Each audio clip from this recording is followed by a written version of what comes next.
Hər vaxtınız xeyir olsun, əziz millətim. Bəzən elə olur ki, böyük bir millət, hamını nəzərdə tutmuram, böyük bir əksəriyyəti doğru danışmır.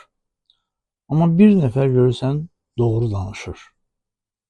Və o doğrudan da haqlı söhbət eləyirsə, düzgün arqument gətirirsə və burada məntiq varsa, o bir nəfər adamla hamı razılaşır və deyirlər ki, bu kişi düz danışır, bu kişi deyənə qulaq asmaq lazımdır. Bax, siz deyirsiniz Novruz bayramı. Mən isə deyirəm bahar bayramı.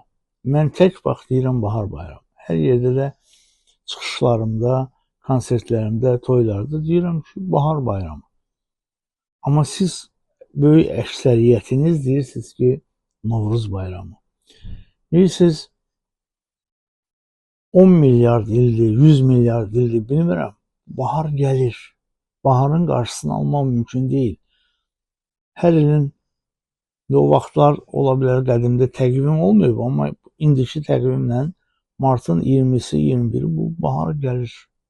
Baharın qarşısını almaq mümkün deyil.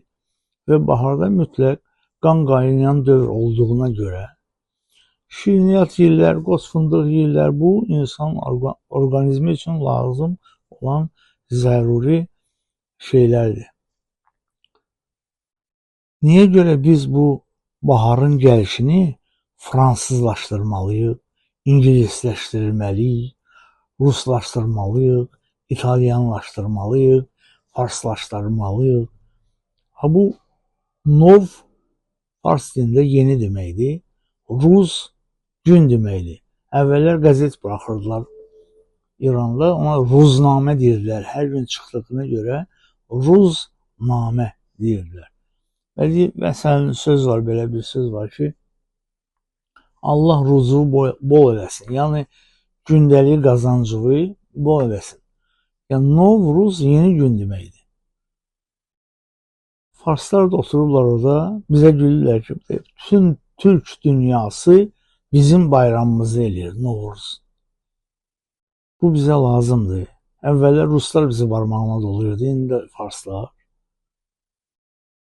Biz əgər öz bayramımızı baharın gəlişi ilə əlaqədar olaraq bahar bayramı adlandırsaq, bu bütün Türk dünyasına nümunə olar. Bütün Türk dünyasının dövlətləri artıq baharın bayramını, baharın gəlişini bahar bayramı kimi qeyd edirlər. Və biz bütün Türk dünyasına nümunə ola bilərik. Bunu mən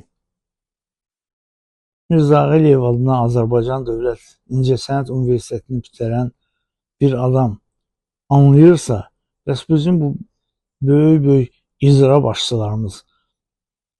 başçılarımızın birinci, ikinci, üçüncü müavinləri, yəni bunu bilmirlər, anlaya bilmirlər.